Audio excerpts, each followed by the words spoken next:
to Colonel Bunce and Mr. Bolin express extraordinary concern about the FAA in terms of its, I guess I'll use the term agility, to respond to new entrants into the market. I'll tell you my personal opinion is that I think the FAA is using an antiquated structure that's based upon a 737 rather than new entrants into the market. I think that both the regulatory and the organizational structure are not, I guess, structured in a way that is going to truly be able to facilitate new technology. I'm concerned that we're actually going to lose our leading edge in technology in the United States to other countries that are more agile. And I have strong concerns about the lack of certainty or predictability that some of these entrepreneurs or investors are looking at as they're trying to make U.S.-based companies. Look, let's be clear. We've come in, this committee, this Congress has come in and banned foreign drones and others. We're trying to facilitate U.S. innovators and entrepreneurs. Could you comment on some of the concerns that were raised by other panelists about the FAA and just its ability to be agile and to facilitate some of the new entrants in the market as we're watching some other challenges happen in aviation? We strongly believe in working with Acting Administrator Nolan is that we owe a path to new entrants, right? We owe them a regulatory path. At the same time, that regulatory path needs to, have safety as its foremost concern.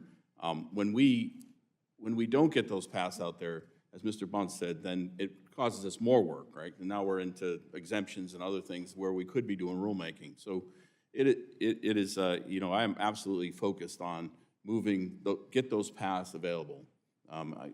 We've taken a tact on powered lift, which is eVTOL, be able to get those to market.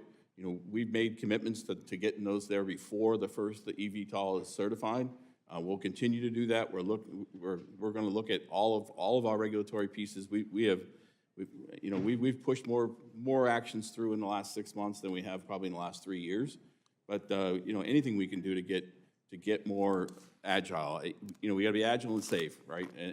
But we hear you, and I absolutely am concerned about the time it takes us, because at the end of the day, if we don't build those paths, then the applicants don't know what path to go down, and we need to build those paths that safely integrate technology into the national airspace system. I just want to reiterate that I have very strong concerns about the current trajectory. I think that the panelists have legitimate concerns about predictability and agility of the FAA. It's going to be a key issue as we work on the reauthorization bill, but also want to make note that we still have significant portions of the 2018 bill that haven't been implemented. And so we're going to need the FAA to certainly show a higher degree of resolve in moving forward on the new legislation as we enact that. Dr. Buckley, MITRE has previously conducted research to help the FAA analyze aviation delays and improve upon the flight delays and I think just the overall passenger experience. Can you talk a little bit about the results of your research there and what should be taken away in terms of our ability to be able to improve efficiency of the aviation system? Yes, thank you. MITRE is, as the FFRDC, we've been looking at advanced both air traffic management and operations studies and efficiencies and automations for a number of years. We work in partnership with the operators, with ATO, as well as our associations and pilot members, and bring them into our laboratory to really look at some of the new automated technologies that can help and ensure safety, but also we look at capacity and efficiency as well. One of those that I mentioned earlier was trajectory-based operations. So that is something that we feel is a priority. That is looking at the 4D approach that really helps the efficiency and the safety of understanding the trajectories and to help our controllers and our operators.